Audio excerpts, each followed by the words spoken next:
The Boston bombing was a horrific tragedy, and whoever was behind this event deserves to be brought to justice. Unfortunately, there's a great deal of evidence that indicates that this isn't going to happen. The mainstream media and government authorities are hiding the real story. In this video, we are going to demonstrate that at the very minimum, the authorities had prior knowledge of the attack and allowed it to happen. Now, the first anomaly that surfaced immediately after the bombing was an eyewitness account indicating that there were government agents on the scene and on the roof right before the blast.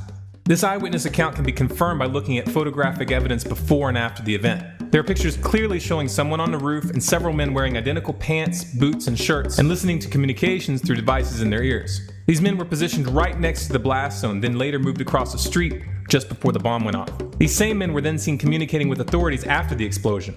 One photo shows one of these men walking around on the scene with an unidentified device. Another shows someone crouching next to a backpack in a doorway. This photographic evidence opens up another can of worms because these uniforms match the dress code of a private security company called Kraft International. And in one of the photos, a logo can be seen on one of their hats that seems to match the Kraft International logo. Neither the mainstream media nor government officials have made any mention of the contractors. And when government officials were confronted, they refused to answer the question.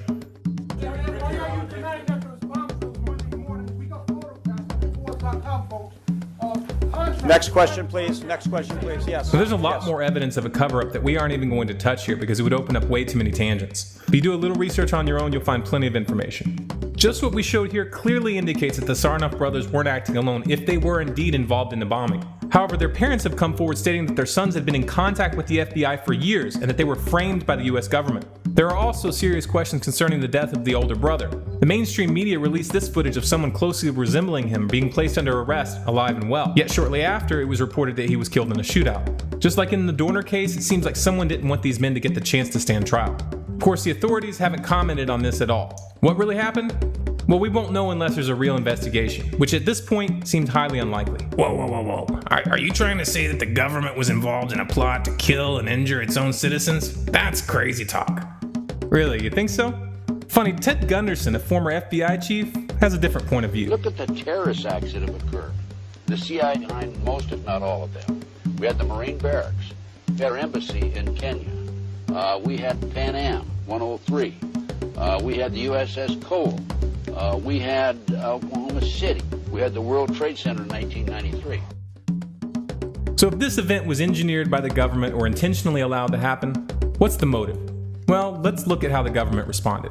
Just 2 days after the attack, Senator Lautenberg announced he was going to reintroduce legislation requiring background checks for the sale of gunpowder. And as we warned in a previous video, while everyone was distracted by these events, they passed the CISPA internet bill in the House. Now it just has to go through the Senate. Also under this cover, the president signed a law called S-716, which basically gutted the Stock Act, which was intended to make it harder for the legislative and executive branches from engaging in insider trading. The media distraction conveniently kept the attention off of this. However, the most disturbing aspect of this situation is the way they used it to roll out martial law on the streets, using the exact armored vehicles we had exposed in a previous video entitled Government Preparing for a Collapse, and not in a nice way. We saw these militarized SWAT teams searching from house to house with no warrants.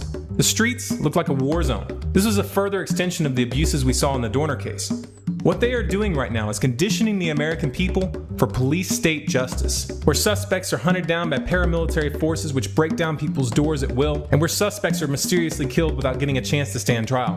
This is what the NDAA looks like, people. They didn't make these laws for nothing, and what we're seeing is just the beginning. Make no mistake, the people who are really behind this event aren't going to stop. There's more to come, and the violations of your rights are going to become more and more blatant. The powers that be are building up to something big. I don't pretend to know what that event is, and I don't pretend to know when it's going to happen. But I will say this, if we allow them to get away with this now, eventually these scenes that we saw in Watertown are going to be directed at political dissidents. All of the signs that your government is preparing for a full police state crackdown are right in front of your eyes. We've shown in previous videos how the government is buying up billions of rounds of hollow point ammunition, setting up plans and training employees for military detention camps for US citizens, and buying up thousands of military-grade armored vehicles like we saw being deployed in Watertown. I understand that this is extreme, and that some of you may be hesitant to share this information with others.